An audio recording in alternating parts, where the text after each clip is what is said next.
Tiger जिंदा है।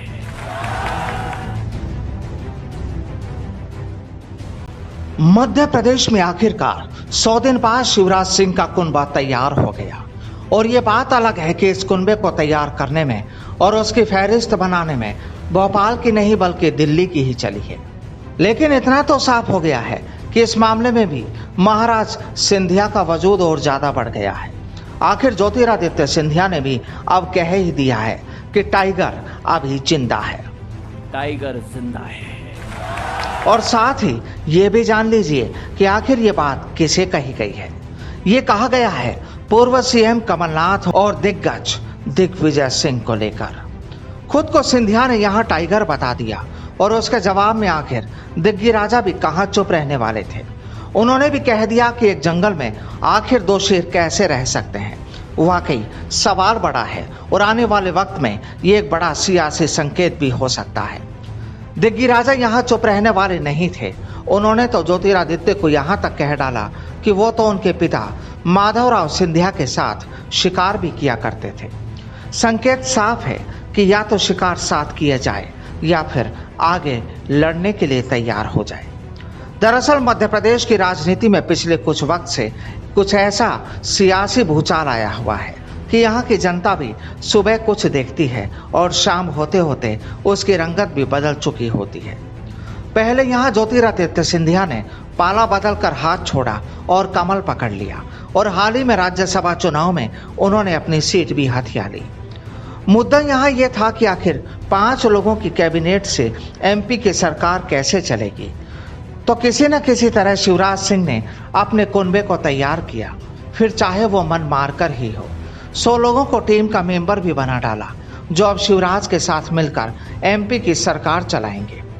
दरअसल इस सरकार में ज्योतिरादित्य सिंधिया का वजूद हावी रहा, इसे भी सभी जानते हैं और शायद इसलिए सिंधिया ने भी अब दोनों पुराने मुख्यमंत्रियों को भी चेता दिया कि साहब टाइगर अभी जिंदा है। आपको बता दें कि मध्य प्रदेश की सियासत में जिस ग्वालियर चंबल संभाग ने बीजेपी को सत्ता से बाहर करने में अहम भूमिका निभाई थी, वहीं अब बीजेपी की शिवराज सरकार में सबसे भारी है। कैबिनेट विस्तार के बाद मध्य प्रदेश की सियासत में जबरदस्त हलचल पैदा हो गई। मंत्रिमंडल में ज्योतिरादित्य सिंधिया की छाप जमकर नजर आई और शिवराज के करीबी कई पुराने मंत्रियों के पत्ते कट गए। लेकिन भोपाल में मंत्रियों के शपथ के बाद सिंधिया ने कमलनाथ और दिग्विजय सिंह को ये कहकर ललकारा कि टाइगर अभी जिंदा है। टाइगर जिंदा है। इसके बाद सियासत में उथल पुथल मच गई। आपको बता दें कि मध्य प्रदेश में अब 2 टाइगर हो गए हैं। अभी तक शिवराज सिंह चौहान बोलते थे टाइगर जिंदा है, लेकिन गुरुवार को मंत्रिमंडल विस्तार के बाद ज्योतिरादित्य ने भी कहा कि टाइगर जिंदा है। टाइगर जिंदा है। आपको शिवराज सिंह चौहान का तब का बयान याद दिलाते हैं जब वे सूबे की सत्ता से ताजे ताजे हटे थे।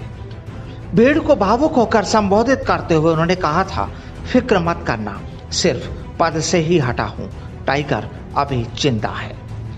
अब करीब 15 महीने बाद उन्हीं शिवराज को सत्तारूढ़ कराने में सबसे अहम भूमिका अदा करने वाले ज्योतिरादित्य सिंधिया ने भोपाल में जो कहा उसका भाव ये था कि कांग्रेस बहुत दिनों से मेरे खिलाफ अनर्गल बयान दे रहे हैं। ध्यान रखें, टाइगर अभी जिंदा है। ज्योतिरादित्य सिंधिया का टाइगर वाला यह बयान सोशल मीडिया में भी तेजी से वायरल हो गया, जिसके बाद दूसरी जगह एक कार्यक्रम में जब सिंधिया पहुंचे और वहां उनसे पूछा गया कि शिवराज सिंह चौहान और ज्योतिरादित्य सिंधिया में से टाइगर कौन है, तो सिंधिया ने कहा दोनों। इसके बाद कांग्रेस के वरिष्ठ नेता और पूर्व सीएम दिग्विजय सिंह ने ज्योतिरादित्य सिंधिया के पिता माधवराव सिंधिया से दोस्ती का सहारा लेकर वार किया है। दिग्विजय सिंह ने ट्वीट कर लिखा है कि जब शिकार प्रतिबंधित नहीं था तब मैं और श्रीमद माधवराव सिंधिया जी शेर का शिकार किया करते थे। इंदिरा जी के वाइल्ड लाइफ कंजर्वेशन एक्ट लाने के बाद से मैं अब सिर्फ शेर को कैमरे में उतारता हूँ।